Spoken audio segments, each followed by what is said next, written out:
Halo, assalamualaikum teman-teman. Perkenalkan nama aku Bella Venita Putri. Di sini aku akan membahas tentang tourism in the post-pandemic world. Jadi apa sih tourism in the post-pandemic world ini? Jadi aku akan membahas bagaimana sih dunia pariwisata setelah masa pandemi ini. Seperti yang teman-teman tahu juga, pariwisata itu adalah kegiatan di mana kita berpindah dari suatu tempat ke tempat lainnya.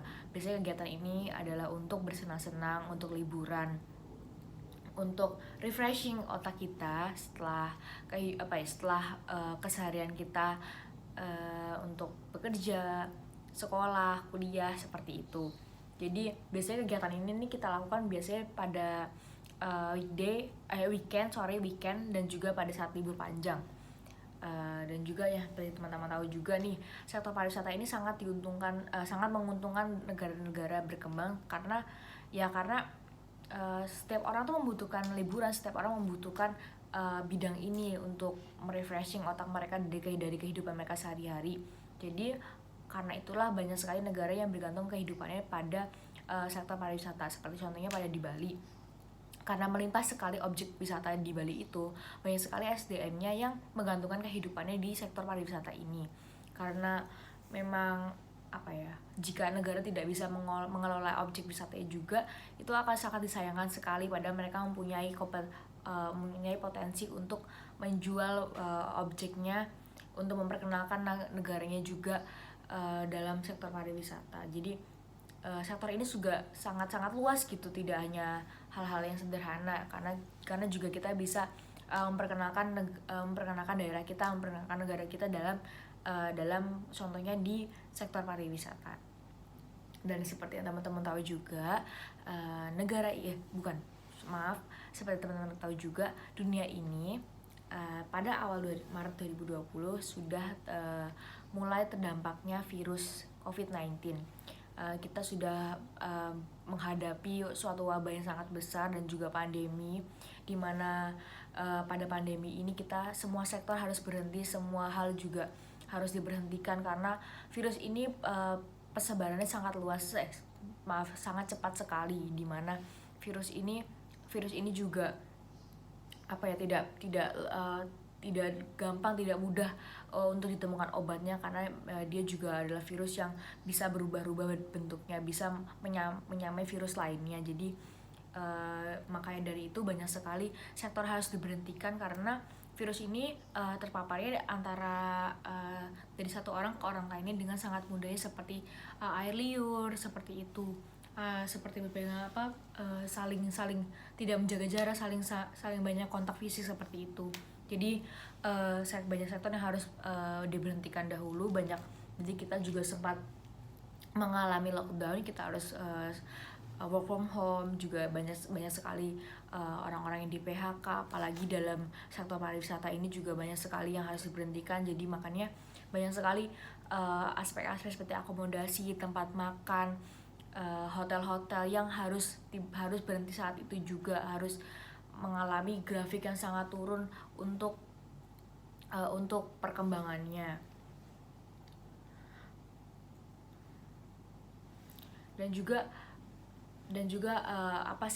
bagaimana sih sebenarnya kehidupan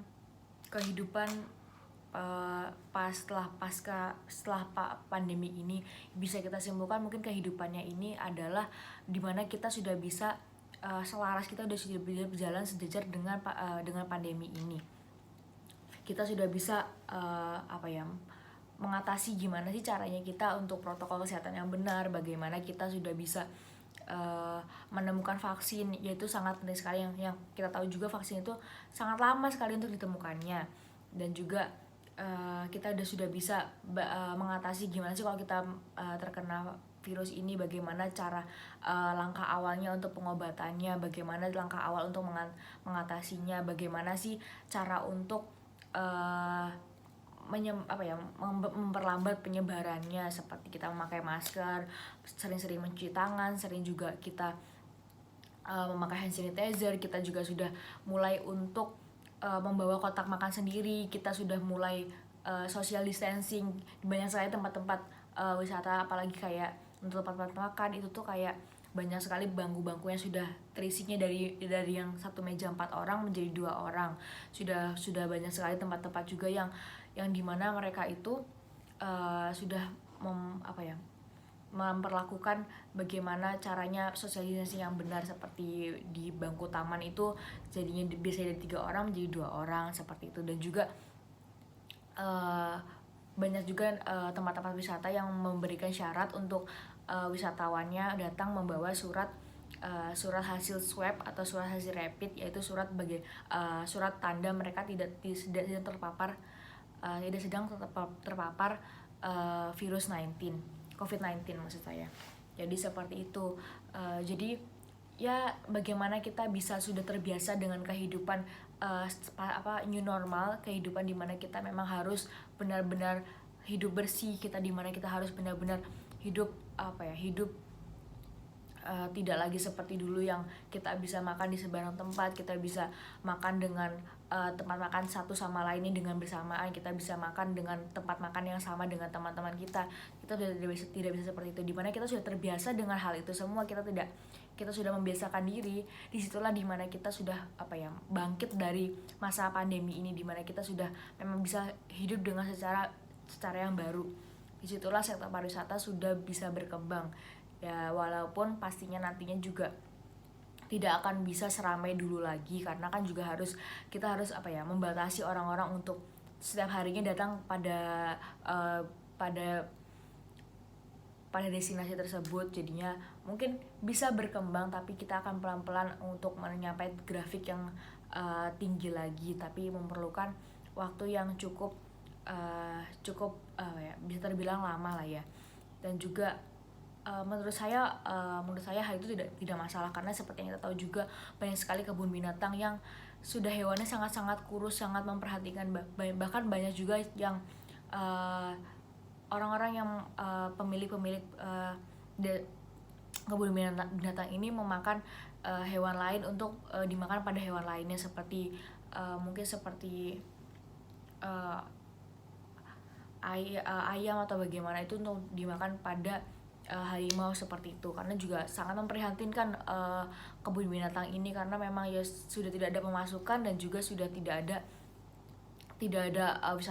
wisatawan yang datang. Jadi menurut saya semakin cepat kita bisa bersahabat dengan virus ini, semakin cepat kita bisa hidup berdampingan dengan virus ini, semakin baiknya juga pariwisata pada masa setelah pandemi ini. Semakin kita bisa mengerti bagaimana cara menanggulanginya, bagaimana cara kita bisa mengatasinya, semakin baik. Jadi menurut saya seperti itu. Terima kasih teman-teman.